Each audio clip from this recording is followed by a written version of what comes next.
Hey folks, Steve here with another Axis Empires Ultimate Edition video.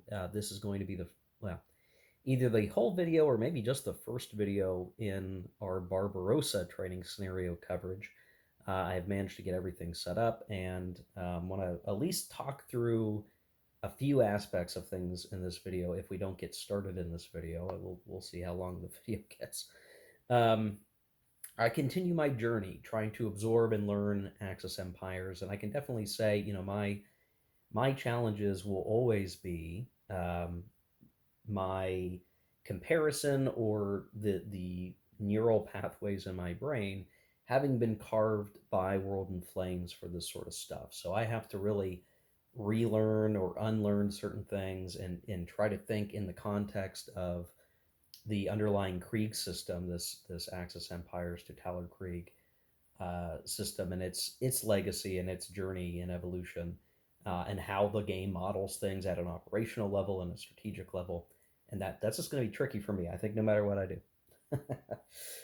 Probably because I've played World and Planes more than any other war game, if you count all the hours together. So I got to deal with that. So I do have it set up here now. Uh, what's really interesting is my trial and tribulation, though in a good way, I guess, or it's not as bad as it sounds. In setup was an interesting exercise. So when I punched my game, I think I even showed the video on this of like how I organize my counters. I did it by basically like here's a baggie for a major power and all the at start turn one stuff that you're more or less going to have access to, or at least you want to have handy.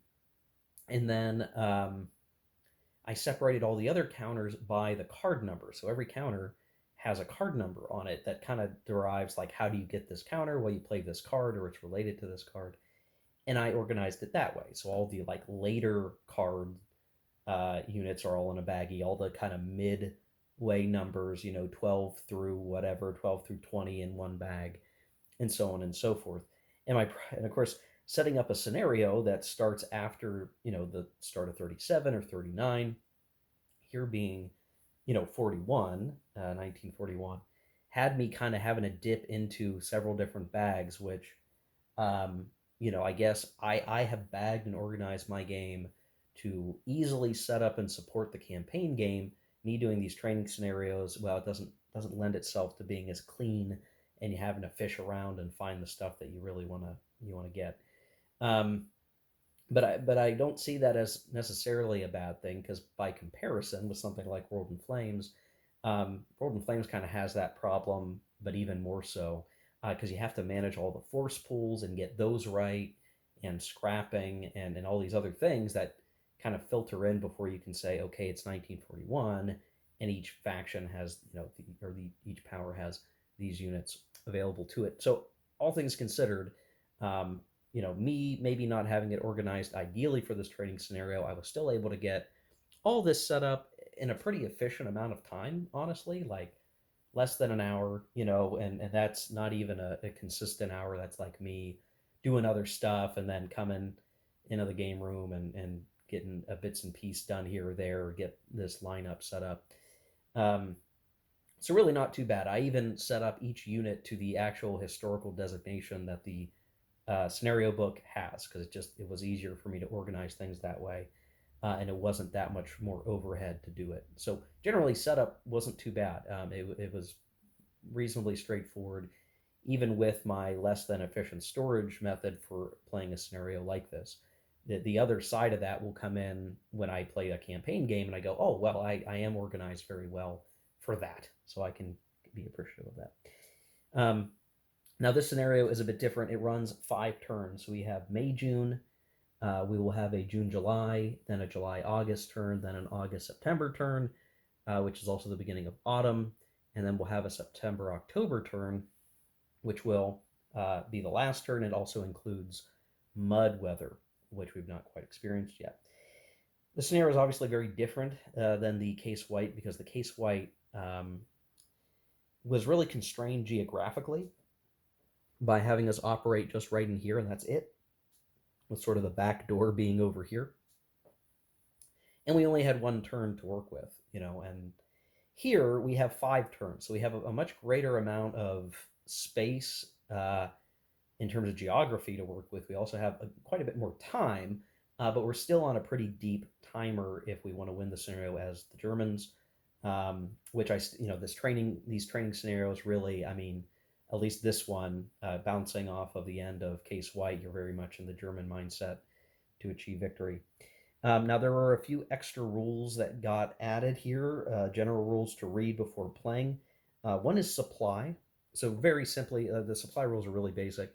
In your home country, cities, that's where you can get supply.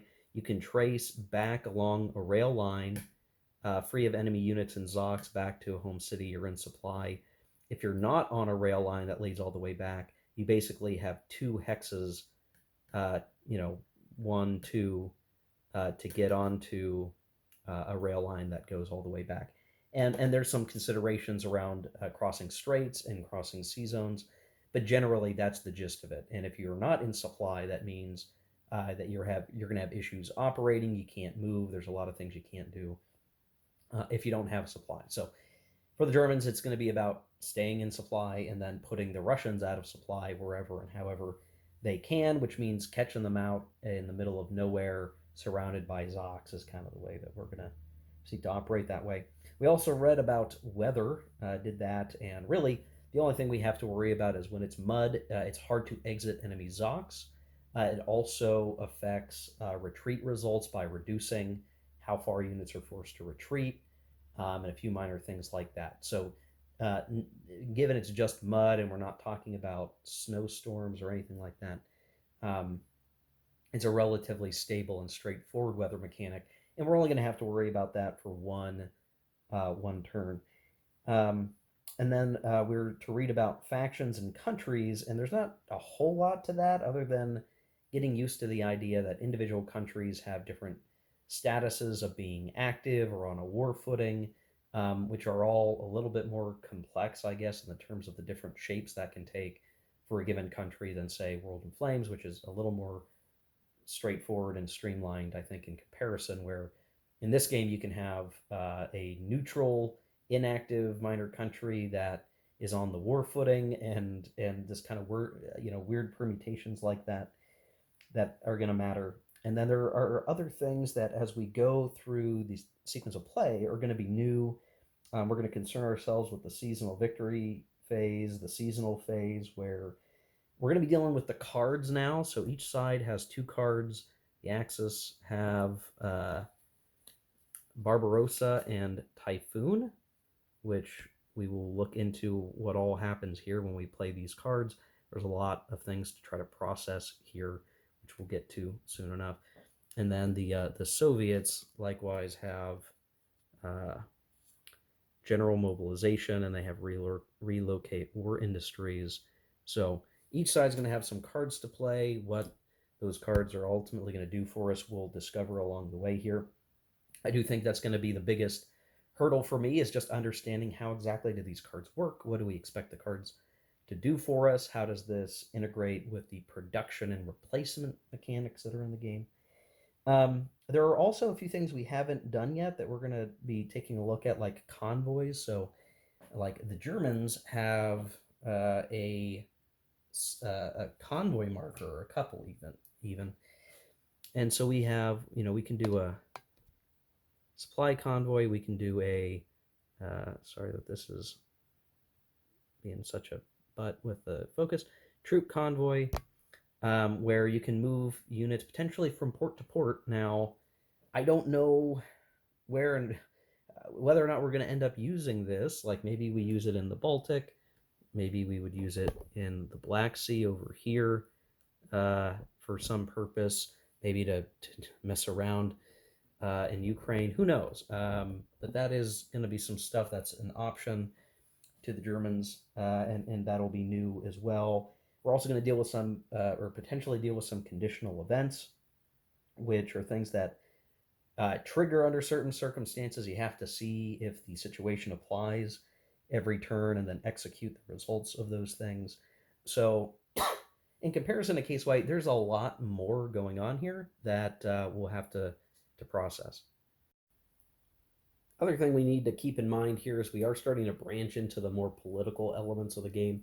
Though by special rule in this scenario, a lot of that's automated for us. So Finland is in the scenario and will be in the conflict starting on turn two. So they're already technically, I guess, aligned here. We're just ignoring them for the first turn.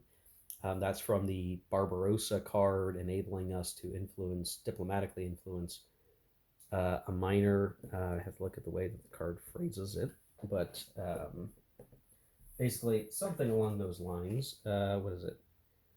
May select one neutral minor country and apply declare war, which I think we'd say the shortcut here is that Finland gets involved in the war. So we'll eventually be doing stuff up in Finland, but not straight away. They could help apply pressure to Leningrad here, which is a strategic hex, which matters for victory. So I guess I should segue into that. So whatever pressure might be applied to Leningrad to win, the Axis must take control of. Sorry, I'm trying to get the camera to cooperate. There we go.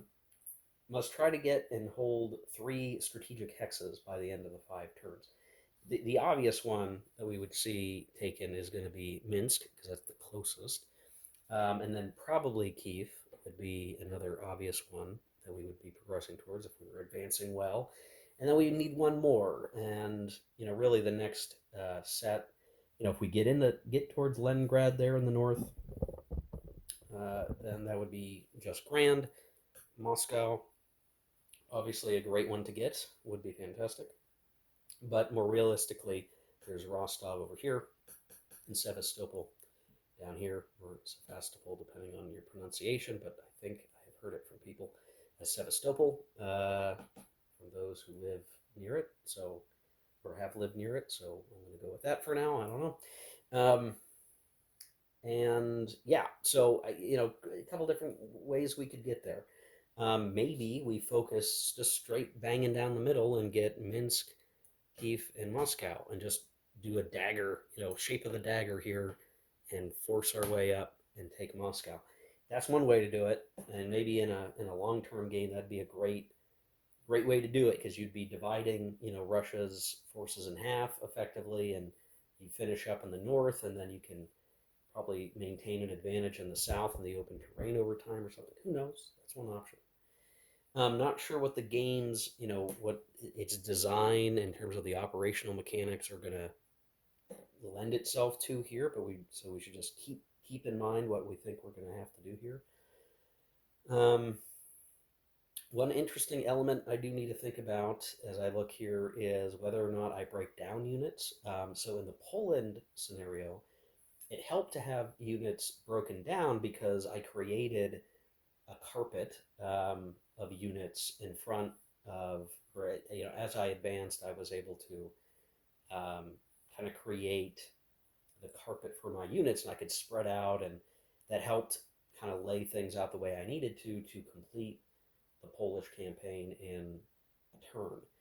I don't know that I'm going to be as willing to do that here because even let's say I did break through the line and I extended out, my steps. Let's say this army broke down here into 3 steps and went, here's a step, here's a step, here's a step. Well, in this scenario, as it happens, the Russians will get to go, and they may choose to try to fight back, and they may defeat exposed, overextended units. So I no longer get the benefit of the Polish not being able to fight back. The Russians will fight back, and in fact, that'll be part of the struggle is to try to eliminate and destroy Soviet units and hope they aren't able to counterattack very well and then just continue to push advantage. And I guess I still need to figure out as we get rolling here, what's more advantageous in this system. Is it more advantageous to focus on elimination of units and then being able to progress without much in the way, or is it better to penetrate some lines, leave some guys behind to keep these guys surrounded, and push ahead?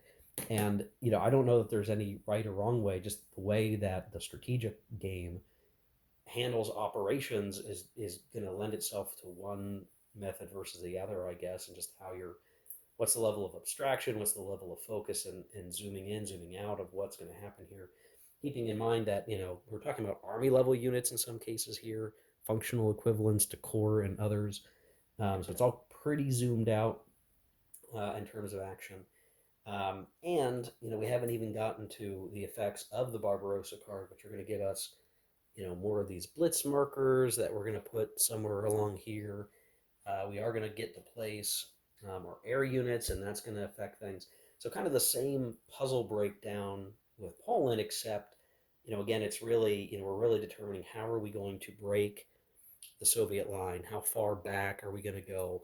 Would it be great if we achieved, let's say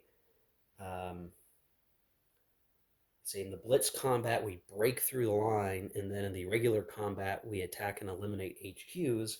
That might be a really good way to go. I don't know if it's going to work that way, but that might be advantageous, right? We use the blitz, we crack the line really hard, we advance after combat. Maybe we exploit advance with our armor pretty far. We use that to disrupt their HQs, and that further gives us the ability to just push into Russia, and start getting over to those strategic hexes, ideally without them being able to reinforce very much, or maybe not have a whole lot of replacements. Unfortunately, we are going to see the general mobilization of the Russians here, which will lead to some decent number of replacements that are going to come in. So we just got to know. I mean, the doors, like the whole house won't collapse when we kick in the door, obviously. So you got to do as much damage, take as much ground, I think, as we can. Try to grab some of the strategic hexes, grab the rail lines, make sure we're in good shape there, and use as much of our non-mud turns as possible to advance. So I'm going to start looking at the sequence of play now and figuring out how we get through some of these new steps. The new rules for read it as you play again all have to do with the seasonal phase, the administration phase where we're dealing with the card stuff, and then some of the conditional event stuff will start to kick in as well. So let me get started with that. It's really starting with the seasonal victory phase, and I don't even think we can skip it on the first turn. So we're not going to worry about the seasonal victory phase, though we'll have to look at that on the second turn. And then we're going to have our seasonal phase, which is going to deal with the option card segment. We're going to skip the logistics and partisan segment according to the scenario rules, and then we'll look at the replacements segment. So I guess this is the first time I'm going to really deal with the cards, so this is going to be really interesting for me. I'm going to review the rules a bit before I talk about it, so I'm going to put a little cut here, and we'll hit it here in just a second. Okay, so the way that I think this is going to go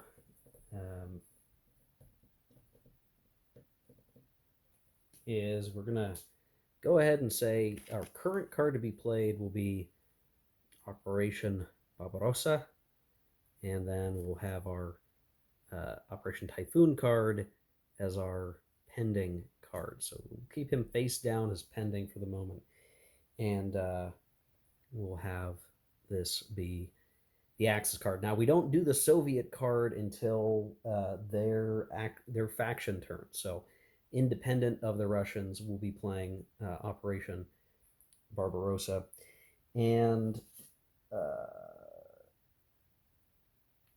let's see.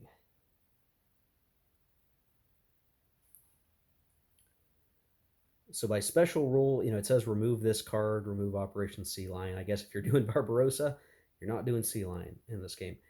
We ignore that. We don't need to worry about that. In fact, these are the only two Axis cards that were provided. Also point out, like, we only play these during the seasonal turns, which are the red box turns on the turn chart. So there really are only going to be two opportunities to play cards. We have our cards selected. You may select one neutral minor country and apply declare war. Well, we're gonna ignore that. That doesn't really. That's not going to be something that we use. Yeah. At least I don't think so. Anyway. One neutral minor country and apply declare war. Well, I guess maybe I should double check that and just make sure that we don't have anything else going on with that particular capability. So we look at 19.10, which is in the Totaler Krieg rulebook, and I want to understand.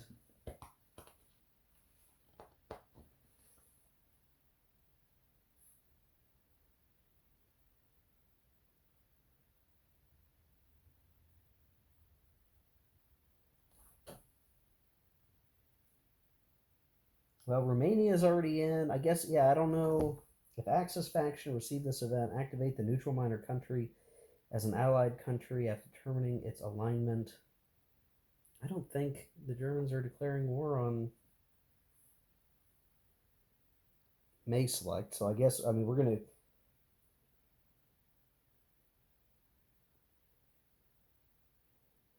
Yeah, I don't know. I don't. Is there some other use for this card on in this particular scenario? I guess is going to be the question.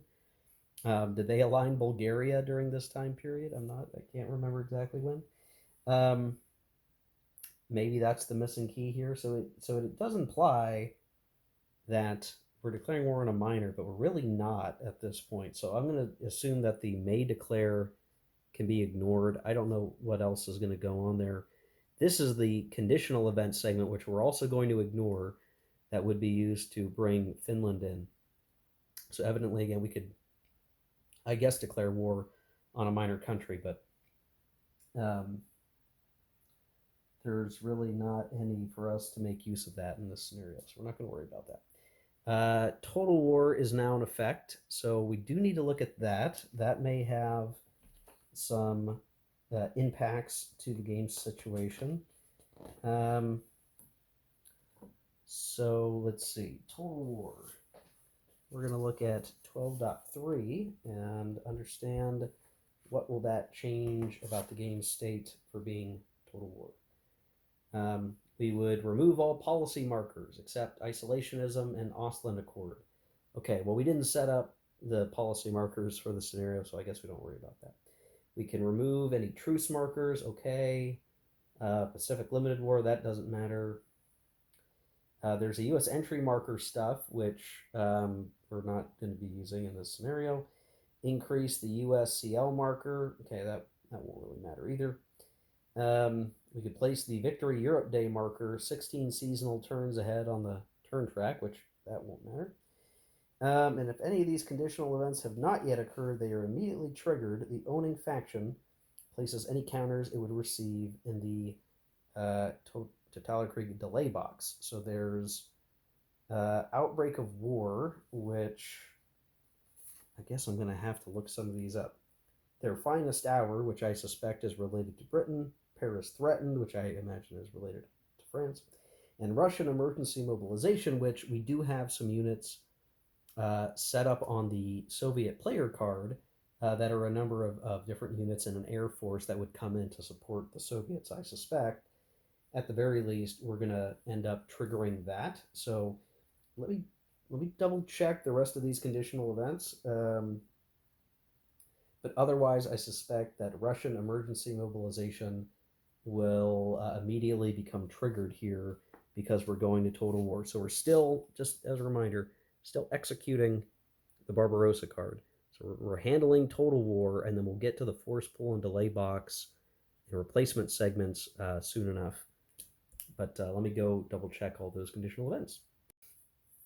Okay, so the outbreak of war that gets called out in the rulebook, that seems to govern some conditional units that are more important or are present in the first place in a campaign game.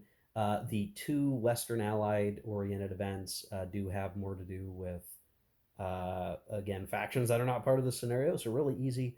And then we get that Russian mobilization, and all that really did is it took an Air Force unit and 8 Russian units that are, I believe, starting on their single step, all got moved to the delay box. Now, I've not done much with the delay box in this game yet, so how that really plays through, I will learn that. But for now, that's what that did for the Russians. They have stuff in the delay box. I believe that will be stuff that will come to them in good time to utilize. So that's goodness. Um, And just to show where that is, over here is the delay box. So we have a number of these units. On the other side of them are two-step greater strength infantry units, but for now they're just in this format here. Okay, so next thing that we're going to look at is the force pull and delay box stuff, which is really easy. So the stuff that says force pull is going to go into the force pull, meaning we can either build up to those units when we get to the reorg phase and get them onto the map. I guess that's the way you do it. And then stuff in the delay box that will come in later. And shortly thereafter, we're going to do the replacement segment, but I'm not going to do that quite yet. But it is important to know that we're going to get 6 armor steps and 12 infantry steps. And we have all of those in our force pool to use to add to the map. So far it seems like, okay, you get stuff into the force pool, and then you get replacements, and then you can use those replacements and stuff in your force pool to build up to the relevant units that you want to have deployed out there. So to show all those units properly here, I want to show them, let's see, like so, and maybe zoom in a little bit. So there's a distinction here around axis units. So axis, it's kind of hard to see. You can see there's kind of a dual color there, 2 shades of gray. It designates that these are just at large axis units. And one is basically the Mediterranean HQ, and then we've got some armor, and then we also have maybe Army Group Center HQ is what I should consider that. Not sure.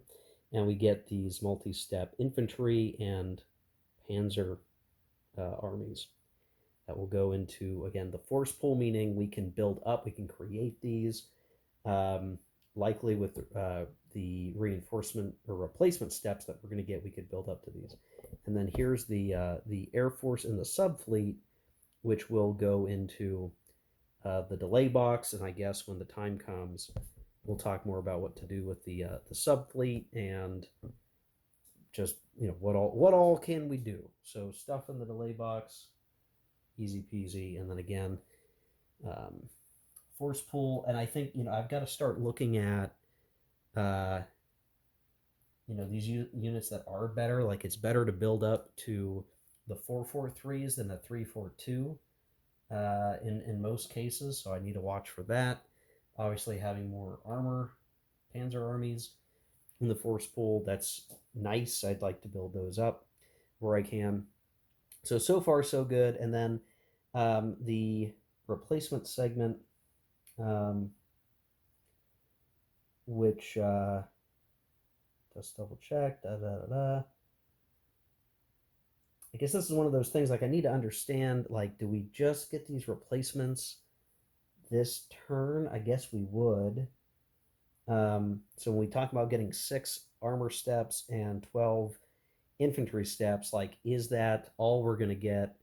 I'm going to have to move this card out of the way. Is that all we're going to get for the season? It sounds like it is, because we're talking about the seasonal phase, and that's when we get the replacements. So I'm going to look at the replacements. I think what I'm going to want to do, I suspect that they're just going to come in these cities in the home country of Germany, which makes sense. We are given a definition of what Germany is in this scenario. It does include Austria and such and all that. But what we're going to want to keep an eye on is, well, if I get so many, let's put it this way. If I get 6 armor steps and a whole bunch of infantry steps, and I put them on the map, I'm probably going to want to put them in the same location so that I can build them up to those panzer armies, right? And I believe if I understand the reorganization charts, which I'm adapting to, remind me a little bit of Thunder in the East, which is a game I've played before on the East Front. It'd be 2 armor steps and an infantry step. So I certainly have enough steps to create 3 panzer armies if I want. Though I can only build 2, I guess, because that's what's in the force pool. So I'll have some leftovers, and then I'll be able to build up some infantry armies as well. So that's after we're going to have to put the replacement steps down. Then later, we'll do the reorganization segment to build them up to what we want them to be, I guess is the way to look at it. So let me look at that and make sure I get that right, and we'll show the aftermath of that. We still will have some additional steps maybe between now and the organization segment. So I want to take things step by step because it's a much bigger scenario. It matters a whole lot more um, for us to be concerned with. So I've tried to set up the replacements. I did get actually an extra one for one of the miners because of this chit that we start with, the miner production plus one chit. I decided, and I don't know what's the best move here. I decided to put an extra step in Budapest for the Hungarians with the idea that um, I put some reinforcements, some infantry in Vienna, and I have a little bit of, I guess, flexibility. So there's this Mediterranean HQ, which I guess we're not using in the Mediterranean as it happens, that we can use to build up an extra HQ, which could be valuable to us. Um, and that is built up using a, uh, if I check this right, German infantry step and then a minor infantry step. So we start with a whole bunch of German, I guess these are considered corps sized units. We have several German corps over here that could pair up with some of our Romanians. That's one option. The other is to pair up with a Hungarian unit and do that. I'm not sure which is the best move. I think I need to revalidate the HQ rules and just understand like, hey, we have more Romanian units on the board and a deeper force pool. Should we be, does it matter? And should we do that? The one interesting thing is we also still have this multinational Axis armor unit, but I can't figure out a way to build it or build up to it because you need a minor armor step, which I would assume, if we were talking about maybe North Africa with Italy involved or something, and if you counted Italy, I'm not sure how that works. You would combine like an Italian armor step or something to make that unit because the Hungarians, the Romanians don't have armor steps. So I'm not sure exactly how I use that unit. Maybe there are some other reinforcement steps or something that will open that up. I'm not sure. So I don't think I can build up that unit. Even if I were to pair German armor with minor infantry, the recipe for that unit appears to be German infantry step, a minor armor step, and then um, you can build up that unit. And then you can increase it to its three step with another German armor, but you still need a minor armor. So kind of, trying to figure out that puzzle is an element here. Um, and then what I've done, as I mentioned before, I've kind of set it up to create the Panzer armies here and also here. I have a setup that is similar, but a little bit different, where it's more infantry than armor, and they're really just there to be supplemental forces. We also have some other infantry stacks, like I mentioned. So we'll build up infantry units where we can to be the armies. And then some of those stacks, they won't be able to become panzer armies, but they will have additional armor support. And those armor units may simply rush forward and just be part of the maelstrom so that we can get good exploitation movement after the blitz round and all that kind of stuff. Understanding that I believe we're going to get 3 blitz markers every turn until the next seasonal card, so we ought to be able to get a lot of stuff done there. So that's how I have this set up. I think it's the right move.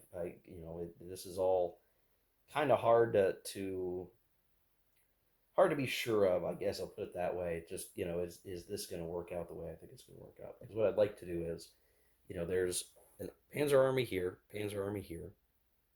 This area lacks a Panzer army, so we're going to give it one.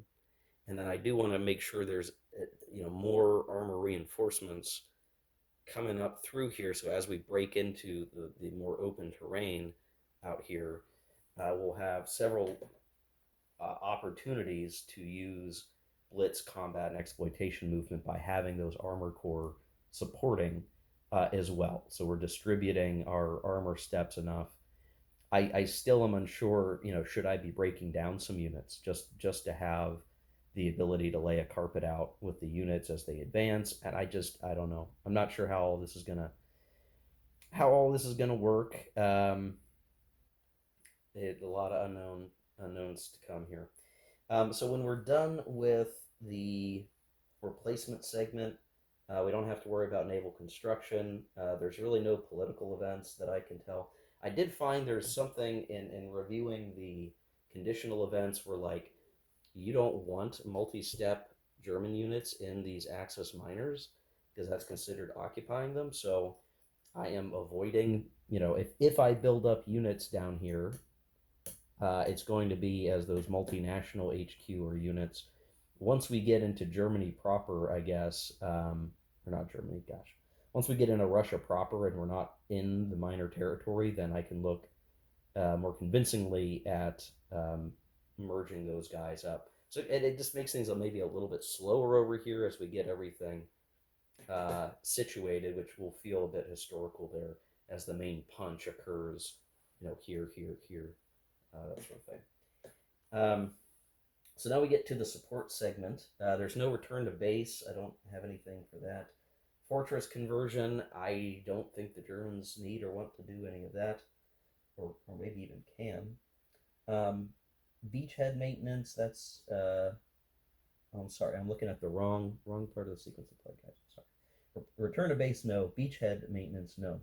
Now we have support unit placement. So we this is going to be, I guess, our first time potentially having a contested support placement phase because the Soviets do have this.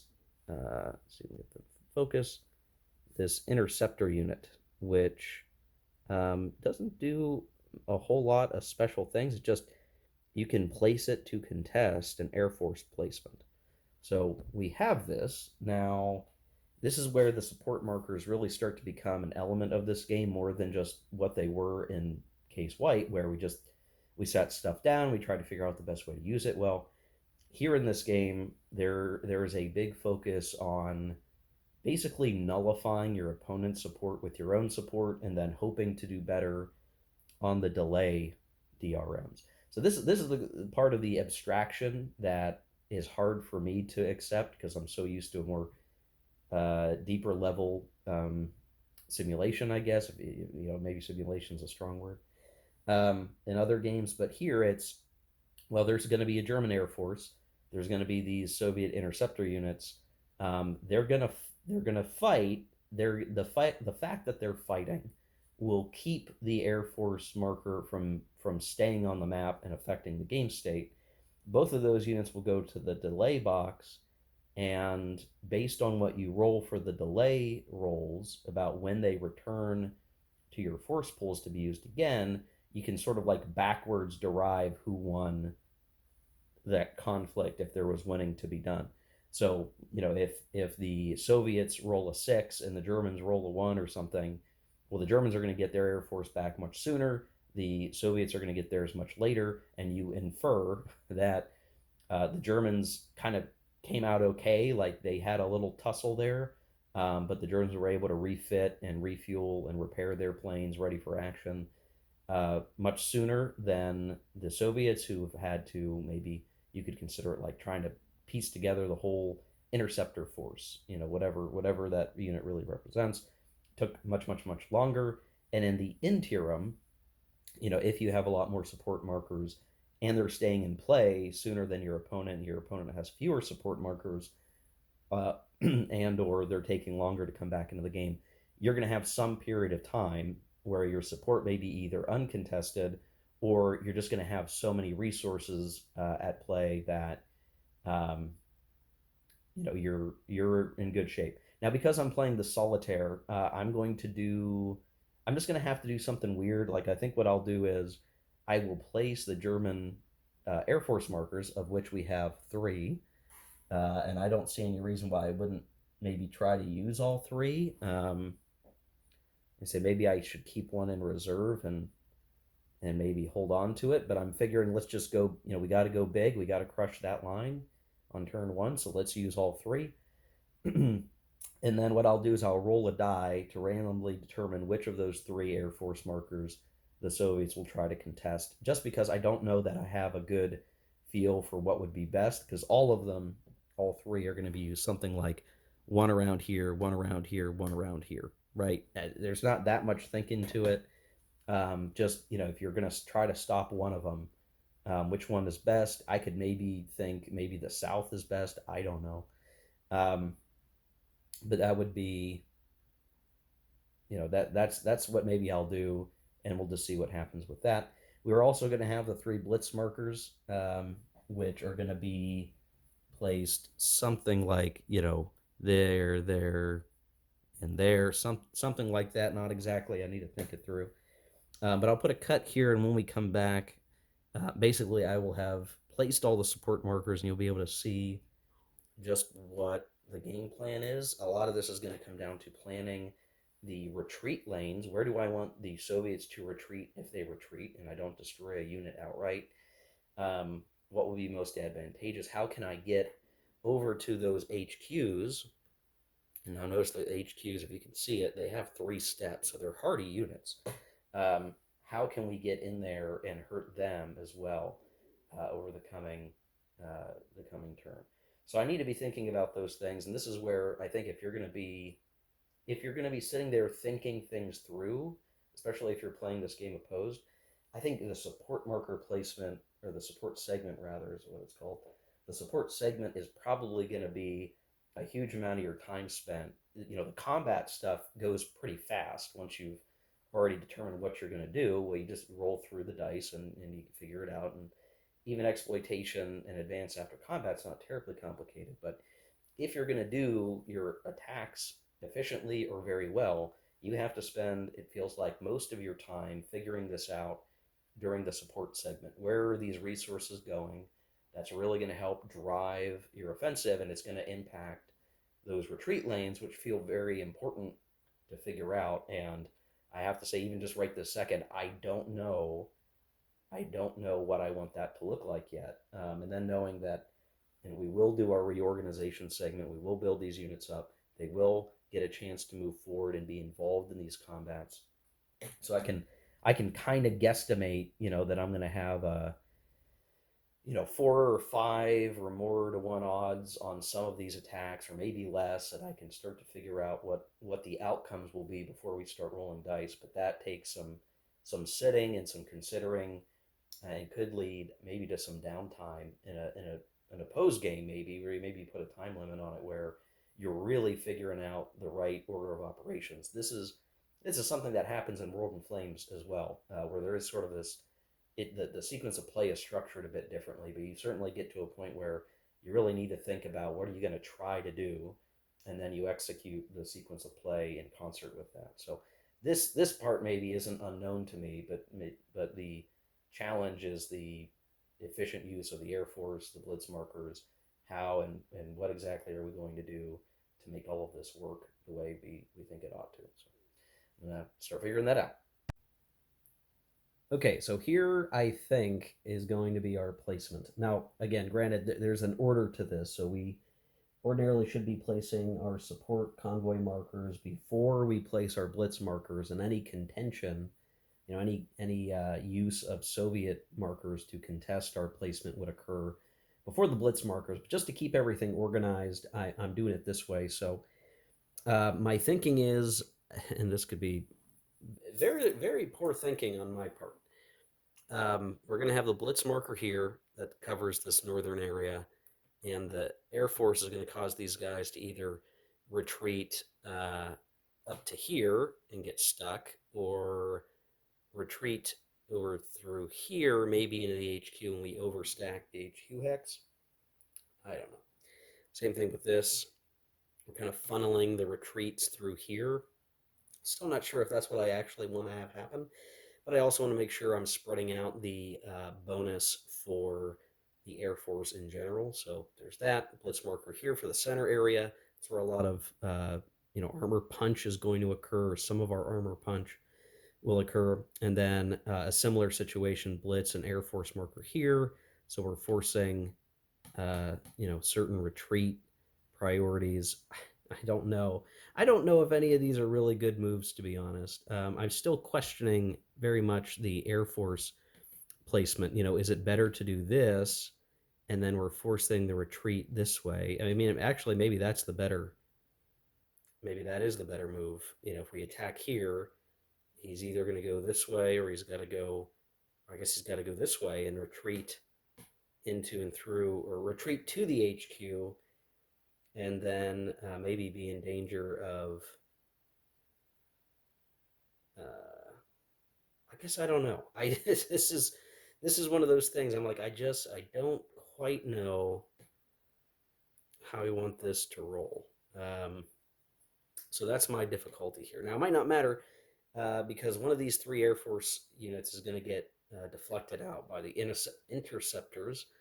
Um, so I guess that's really the key thing. If we force the Russians to retreat into the swamp and then kind of get pushed out of supply or broken out of supply, that would be ideal, or that would be helpful if we could make it happen. So there's a lot of unknowns here for me in terms of like what's the most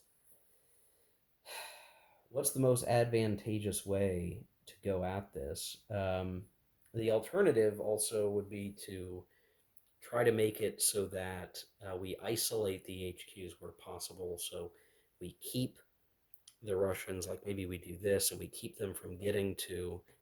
Uh, we don't want them to retreat into the HQs, and then if we can get adjacent to the HQs and attack them in the regular combat phase after the Blitz, that could make a big difference and help us out quite a bit. Really hard to try to figure out how this is going to work, or what's going to be best. So I guess however optimally I did the Polish campaign, I feel like this is going to be several degrees less, less efficient. We'll put it that way. It's going to be less efficient, no matter which way I look at this. So we're going to have to see how it goes. Um, Haunted by the potential inefficiency of how this is going to operate.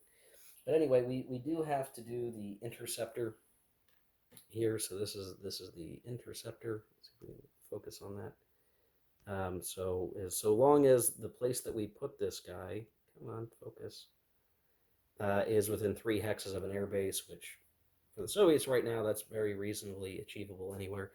We're going to pick one of these three air forces to halt. I'm going to roll a die. Top Air Force 1 to 2, then 3 to 4 for the middle, 5, 6.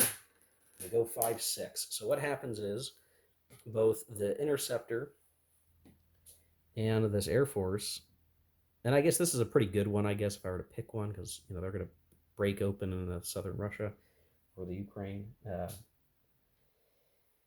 Sends both of those markers to the delay box, right? So, like, okay, the planes were chased off. We don't quite know how badly these air forces were beaten, and we'll figure that out, I guess, later, when we get to that phase, and we'll process it. So that's it. And then I guess I could optimally choose to adjust where my blitz markers are now that that phase is over, but I think that's still where I want my blitz markers, for better or for worse there. So, um, that's it for that. And then we're gonna have our organization segment. So this is gonna be really, really rather easy.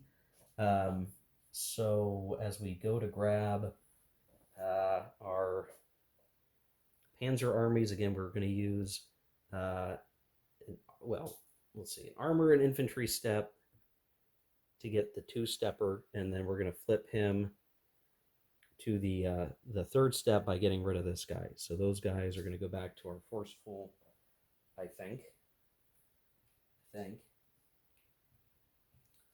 Um, and then we're going to do, functionally the same thing right here. So these guys, I'm just going to replace them wholesale with the Panzer Army. So that's nice. Getting that done. And then Again, we've got some infantry armies that are pretty good.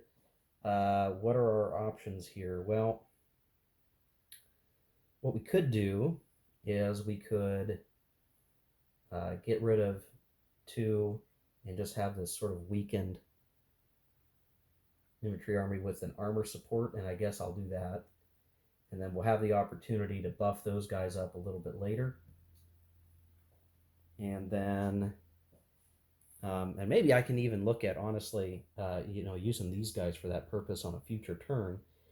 And then I don't want to, I, I don't think I'm willing or ready yet to combine anybody over here. Again, those multi-step units are an issue, and will eventually on a future turn, because we can't do it now. The units that would combine have to be in the same hex.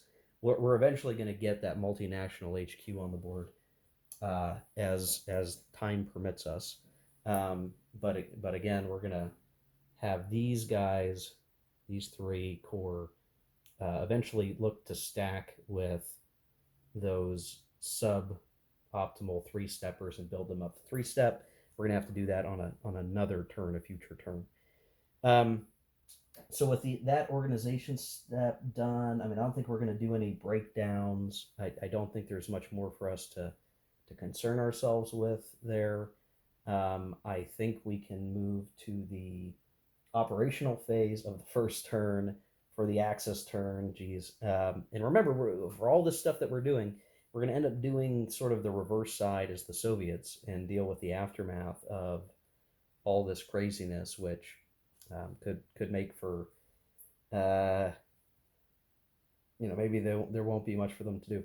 But I think we're going to save that off to the next video because I think we've done a lot here. So we kind of slowly have talked through all the mechanics here. There's a lot more to concern ourselves with, a lot more to try to kind of create and work out what it is that we're going to seek to achieve here.